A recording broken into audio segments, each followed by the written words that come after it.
Hi dear friends, मैं रामशीष मौर्य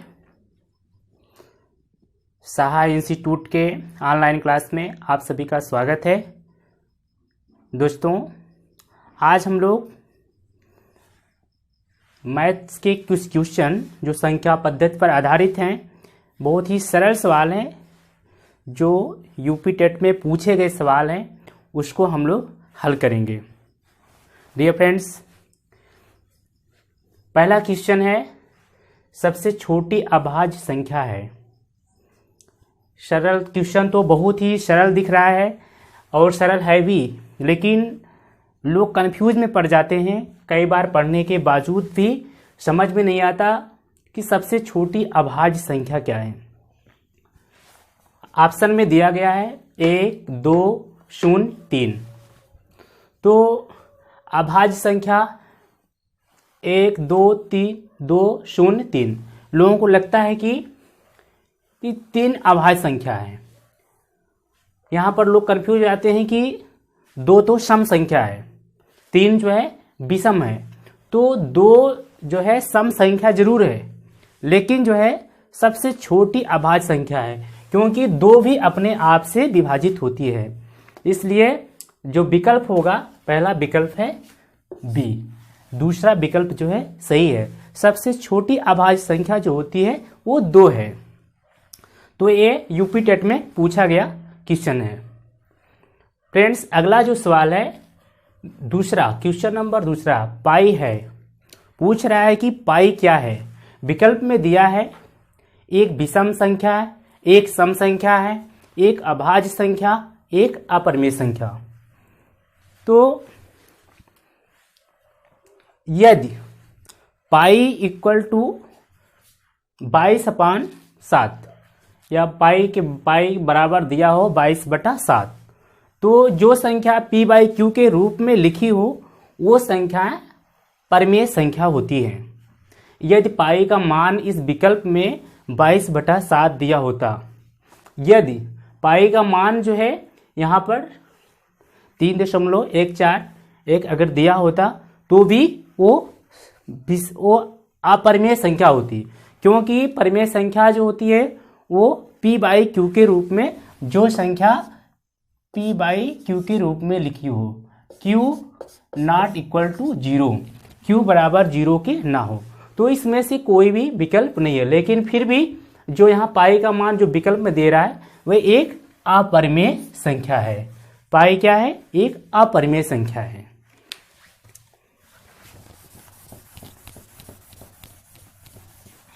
ये UP TET में पूछे गए क्वेश्चन है।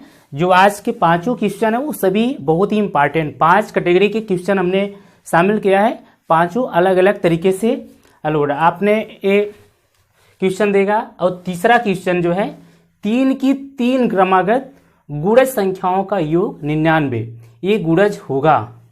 पूछ रहा है 3 की 3 क्रमागत ऐसी संख्या लेनी है जिसका योग जो है 99 होगा। तो फ्रेंड्स, हम इसको जो है हल करेंगे। विकल्प से भी इसको हम निकाल सकते हैं। एक A, B, C, D दिया, इनमें से कोई नहीं। तो इसमें अगर हम जोड़ेंगे, इस विकल्प को जोड़ करके देखेंगे, फिर इसको जोड़ करके देखेंगे, फिर इसको, तो इसमें देखना है कि क्रमागत होनी चाहिए। तो हम इसको अगर सूत्र से हल करें, कह रहा है 3 की 3 क्रमागत संख्या, तो 3 into x plus 1 x plus 2 equal to 99। Question यही कह रहा है, प्रश्नानुसार यही कह रहा है 3 की 3 क्रमागत संख्या, जो 99 से जो इसका योग जो होगा वो 99 होना चाहिए। तो अगर हम इस सूत्र से अगर हल कर लेंगे इससे, तो हमारा उत्तर आंसर जो है आ जाएगा। 3 इंटू, अब इसके हम 3 से इसको या तो डिवाइड कर दें या पहले जोड़ लें। कोष्टक के अंदर जो है 1, 2, 3, 3x प्लस, आप इसको संख्या जो है संख्या को जोड़ लेंगे। 1 + 2 बराबर 3 इक्वल टू 99। तो हम इसको 3 से काट देंगे। 3 त्रिका 9, 3 त्रिका 9। अब आया 3x + 3 इक्वल टू 33। अब हम जो है 3 का पक्षांतर करके 33 में से घटा देंगे। 3x equal to 30 - 3 equal to 3x equal to 30। अब हम जो है 3 का भाग 30 में देंगे। 3 दाम में 30, तो x बराबर 30। अब हम इस ये जो हमने संख्या माना है, इस संख्या में x की वैल्यू रख देने पर हमारा आंसर आ जाएगा। 3 × x की जगह पर 10, फिर x + 1, x + 1 की रख देंगे।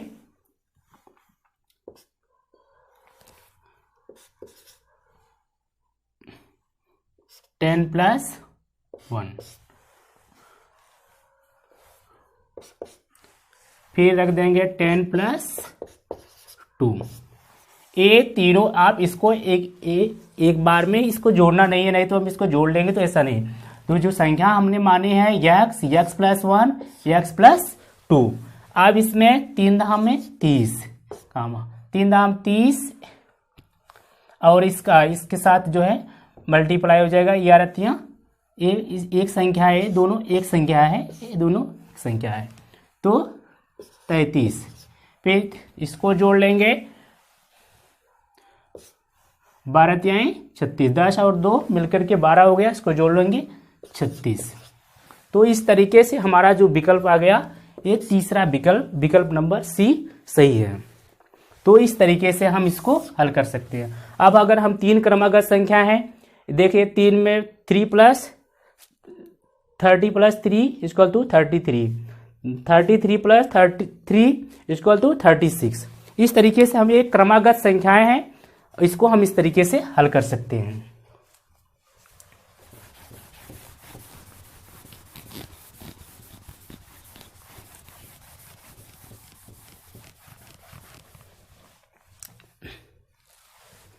फ्रेंड्स, जो अगला सवाल है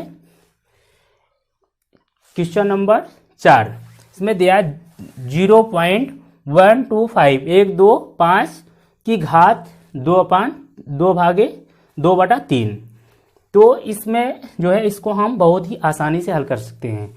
ये लोग कंफ्यूज हो जाते हैं इस घात को देख करके, इसकी जो पावर दिया है वही देख करके 2/3 को कैसे, अगर साधारण 2 दिया रहे तो इसको लोग हल कर से 2/3 कर देने पर वो थोड़ा डिफिकल्ट लगने लगता है।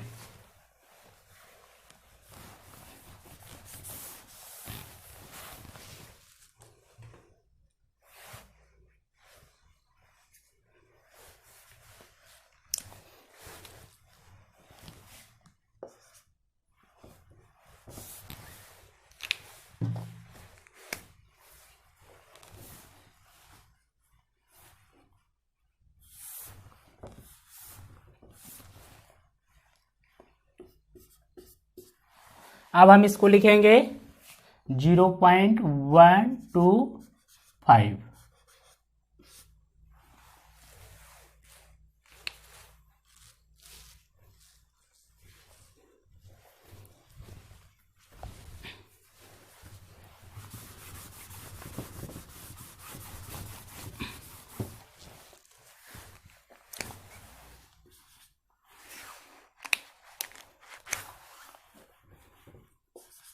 जीरो 1 2 5 की पावर दिया है 2/3।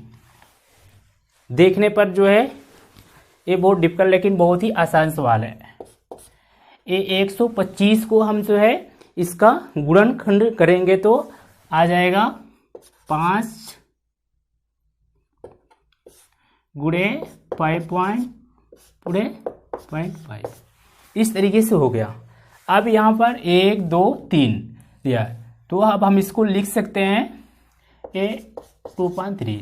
अब हम इसको क्या करेंगे, इसका घनमूल ले लेंगे। ये 5 है, 3 है, तो एक जोड़ा बन गया। अब यहाँ हो गया 0.53 इंटू 2/3। अब हम क्या करेंगे, इसको आसानी से 3 से 3 कैंसिल हो गया, 3 में 3 का भाग दे गया, बचा 2, 0.5 स्क्वायर। अब इसको 0.5 का 0.5 में मल्टीप्लाई करेंगे, 5 × 5 = 25। तो हमारा जो विकल्प है, ये तीसरा विकल्प जो है ये सही है, 0.25।